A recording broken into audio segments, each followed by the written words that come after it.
Hey guys, welcome back to my channel. I hope you're doing well, and in this video we're going to be going through my best books of 2023.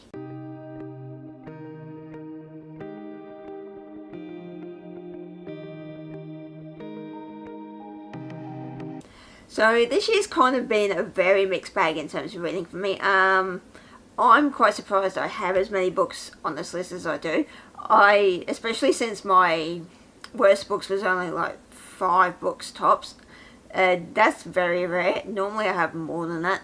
So I've only read like 86 books this year, which is a little bit lower than my goal of last year, which I think was, I managed to read like 105 or something like that.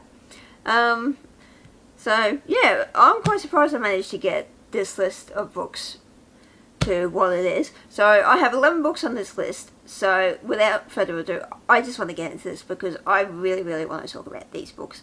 Okay, so coming in at number 11 is a book that I either thought I would love or absolutely despise, but thankfully I absolutely loved it, and that is Hooked by Emily McIntyre. So this is a Peter Pan retelling. So in this one we follow Hook and Wendy, who is the daughter of Peter. So this is essentially a story where Hook decides to try and get to Wendy to essentially get revenge on Peter Pan because he was responsible for his father's death. I love the writing in this. This is my first ever book by Emily McIntyre. This was everything that A Worthy Opponent should have been. It at least had some sort of story to it. The characters, I love the way that they were written. We have Hook, who is obviously a really bad guy, and then we have Wendy, who's this, which not entirely sweet, but she's, you know, very naive, doesn't know much about the world, so on and so forth. I gave this 4.5 stars. I really liked it. I did not expect to love it as much as I did. Obviously there are some elements in this book that are not going to be for everyone. So this is dark. I probably would class this as a dark romance. I really don't know if other people would. I don't read a lot of dark romance, so I can't really say. But I definitely would put this in that list. I really enjoyed this, and as I said, this is everything A Wicked Opponent should have been. It at least had some sort of story to it, and it wasn't just about the characters having sex every 5 minutes. Coming in at number 10 is a book that was recommended to me by Ren from the Reading Ren. So they recommended this book as part of the Australian Readathon, and that was Hangman by Jack Heath. Now, I don't have this book on me as it was a library book, but this is the first book in the Timothy Blake series, and I absolutely love this. Timothy Blake as a character was so fascinating. The way Jack Heath writes about him was so fascinating. So Timothy is essentially a cannibal who works for the FBI, and he has this deal with them where if he provides them with the opportunity to catch really bad killers, he can have a body off death row to satisfy his needs.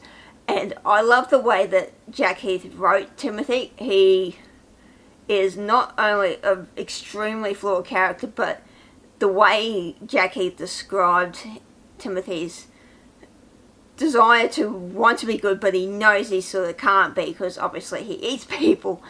But the way he writes Timothy as a character was just so fascinating to me. I gave this 4.5 stars. I really enjoyed it. Pretty much as soon as I finished that book, I basically went onto my library's homepage and ordered the next 2-3 books in the series. So that, if that's not an indication of how good this book was, I can't say. But this was so fantastic. I love the setting. It's kept you on the edge of your seat. You didn't know what was going to happen next, and I love that in any crime books. So if you're looking for a book that obviously is crime and has very twisted characters, I highly recommend this series. And thank you to Ren for suggesting this, because this was this was so good. Iconic. So coming in at number 9 is a book that I did not expect this to even be on this list. Controversial, right? So at the beginning of last year, or towards the end of last year I think, I started reading the Thursday Murder Club series by Richard Osman, and to be honest, I wasn't the biggest fan of the first two books. I only gave them like 3.5 stars. I'm like, yeah, this is fine, but it wasn't really what I liked in crime. It was a crime book, and I was surprised I didn't like it. And then this year I read books 3 and 4 and really enjoyed them. So for number 9, we're going with The Last Devil to Die by Richard Osman. So this is book number 4. I basically read this book in a day. It was so fantastic. The themes in this around old age and what happens when you're... I don't want to spoil this, but there was discussions around what happens towards the end of your life if you've got, say, a partner who has an illness that you can't really do anything about. You just have to sort of sit back and watch them get sicker and sicker, and sort of the impacts that has on you and the people around you.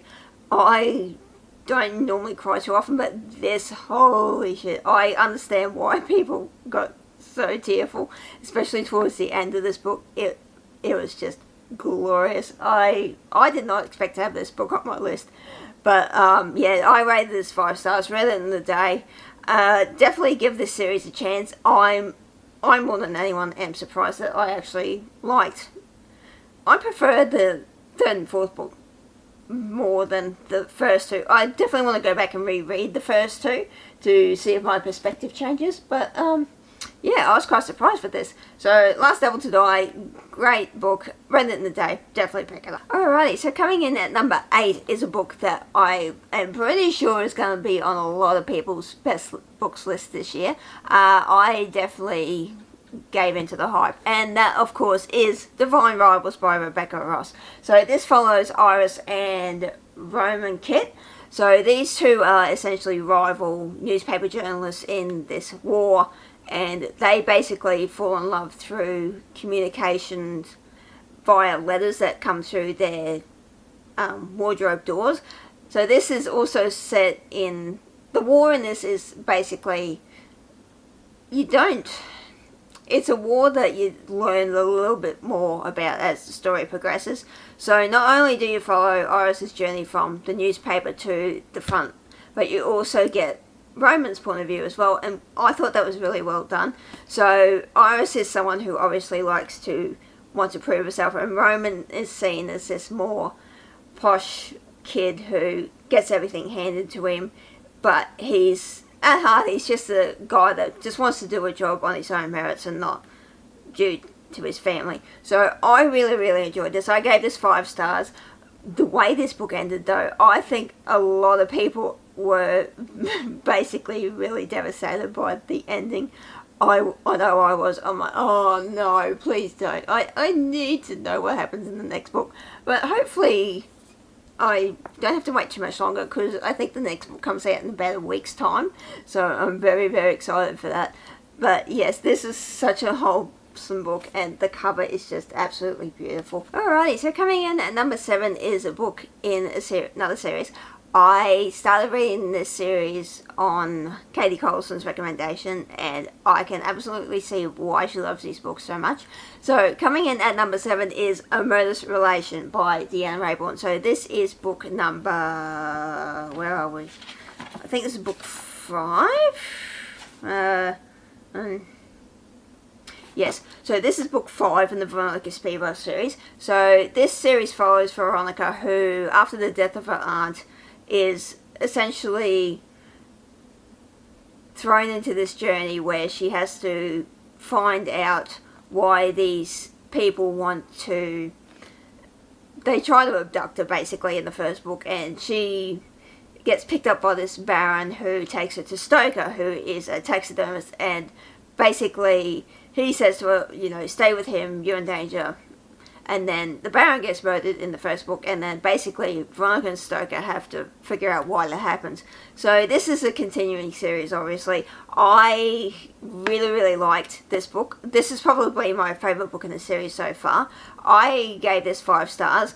I think the only book I didn't rate as high was maybe the 4th book. Only because I think I was reading these back to back, and they do... I know Katie has said this too, that these books, if you're someone who kind of wants sort of more plot-driven books, if that makes sense, that if you read these back to back, they do get a bit tedious. So I think I took a break after the fourth book, just because I definitely felt that fatigue. I came back to this book, absolutely loved it. The dialogue between Veronica and Stoker is 5-star level quality. I absolutely loved it.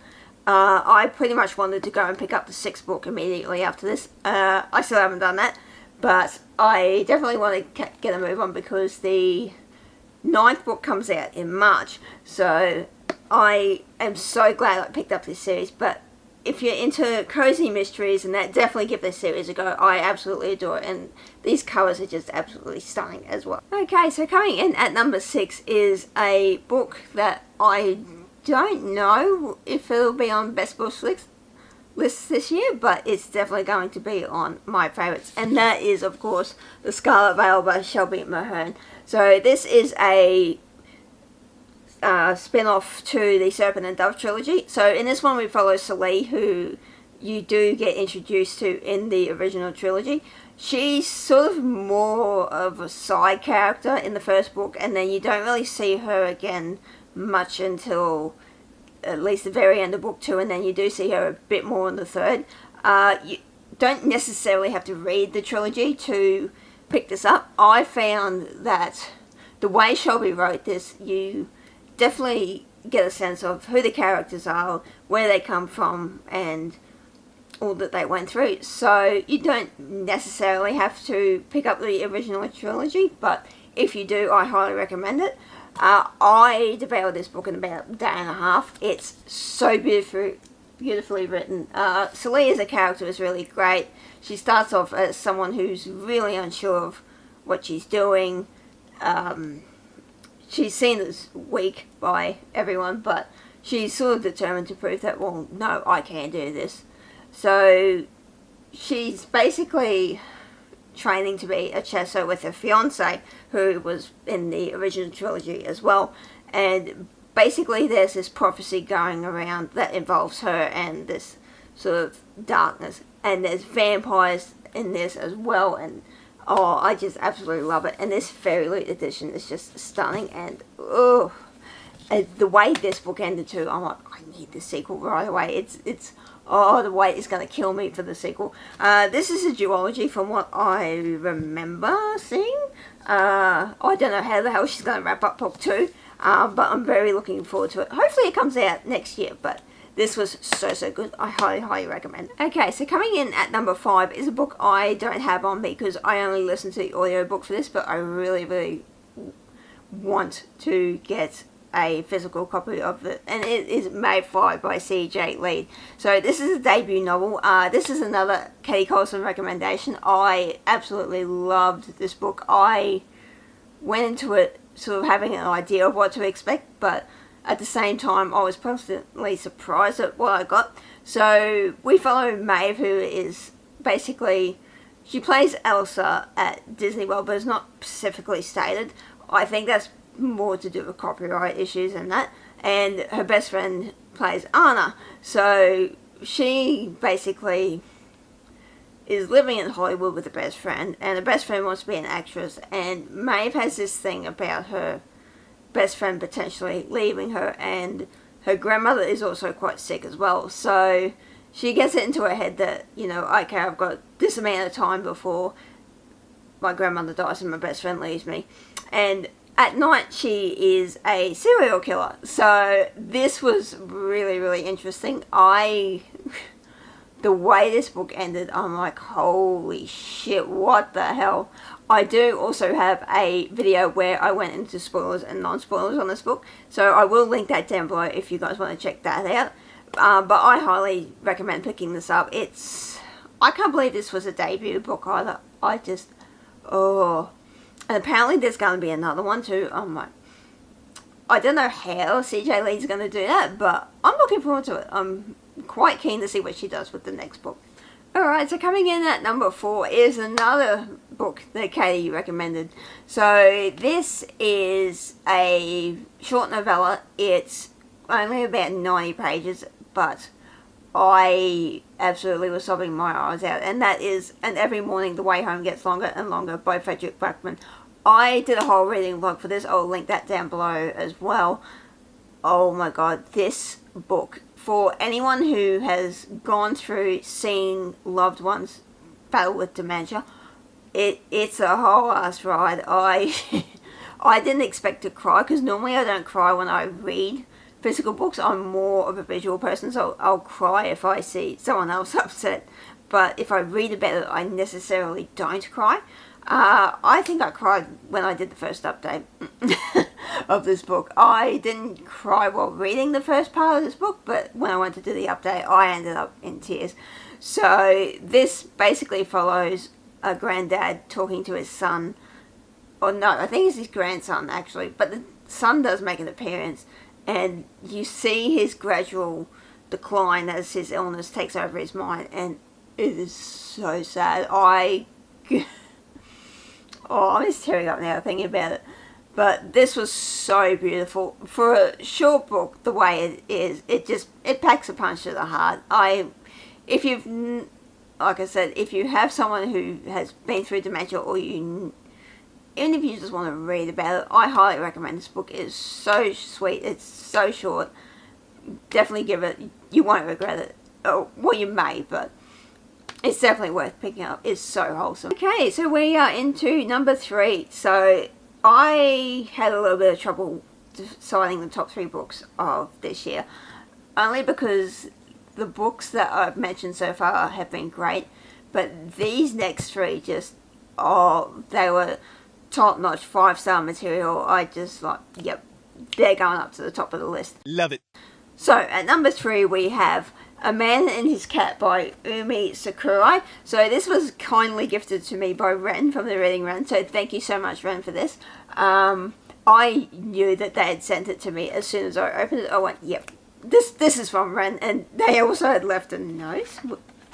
They even left a note for me. So this was my Secret Santa gift. Oh my god, this was so wholesome. So basically this follows a man in his, I think it's late 60s. He's a grandfather pretty much, and he's looking for a companion after he loses his wife. So, and the cat is basically a kitten who's been in the pet store for so long, and he's basically given up on anyone adopting him until the man comes and adopts him. And it is the most wholesome manga I've ever read. And the illustrations in this, there we go. It's so cute. Oh, the illustrations, these are so gorgeous. I read this in the day. It's so wholesome. I teared up at the end. It's just so cute. So thank you so much, Ren, for gifting me this. I definitely want to pick up the next volume straight away. This is definitely going to be a manga that I won't forget about too soon. Especially after especially after I put Wolf Song on my worst books of the year. This was a definite highlight for me.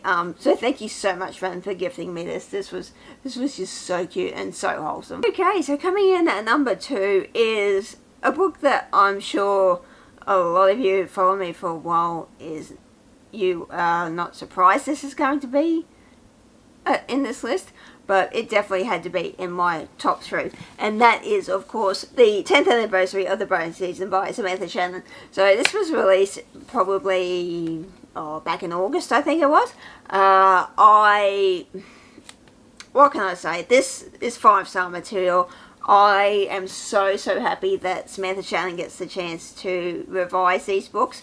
So if you don't know what the Bone Season is about, we follow a girl called Paige who is part of this syndicate. And she's also a clairvoyant.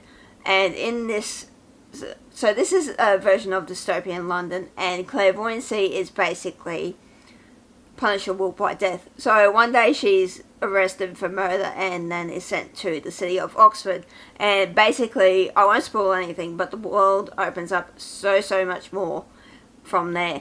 And this is my annotated version, just the tabs alone should give you an idea of how much I love this series.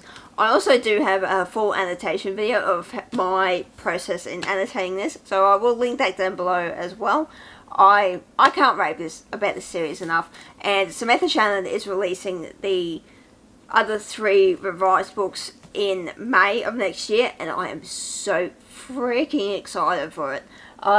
If you haven't read this series yet, pick it up, you won't regret it. This is 5-star book, 5-star series. Just do it. Go do it now. I'm upset. Okay, and the final book I want to talk about is one that I'm quite surprised got to the top of the list. So, anyone who's watched me for a long time, you're probably thinking, Ashley, why isn't it the bone season not on top of this list? Well, it would have been if. So, the book I want to talk about for number 1 is a book I started probably about 10:30 at night, and then I didn't finish until 2:30 in the morning. And that has not happened to me with a book for an extremely long time. I think maybe the last time, I can't even remember the last time that happened. Because basically I'd gone through my reread of the first 2 books, and then I finished my reread of the second book about probably like 10 o'clock that night, and I had this book with me, and I'm like, I've got to pick it up now. I can't wait any longer. I need to know what happens. So yes, I started this book at 10:30 at night and finished at 2:30 in the morning. And that is A Curse of True Love. A Curse for True Love by Stephanie Garber. So this is the 3rd book in the Once Upon a Broken Heart trilogy. I loved this book so much. It gripped me from page 1. I was constantly just reading because I needed to know what happened. This book kept me up till early hours of the morning, and as I said previously, this has not happened to me for a long time. So this is a spin-off trilogy to the Caraval series. Now you don't necessarily, I don't think you even have to read the Caraval series to appreciate this series. It pretty much stands well on its own. So same thing with the Scarlet Veil. It's well written enough that you get the gist of what happened in the previous series, that you don't really need to read it. So in this one we follow a girl called Evangeline who basically wants to stop her true love from getting married to this other girl. So she basically makes a deal with Jax, who is the Prince of Hearts, who was a character from the previous trilogy. And basically he wants 3 kisses from her whenever he chooses. So I won't spoil too much about this because it is the 3rd book in the series. But like I say, I gave this 5 stars. I basically started at 10:30 at night, finished it at 2:30 that same morning. Yeah, I think I sat there for about half an hour after I finished this, so just gone, what? But yes, this is definitely my top read of the year.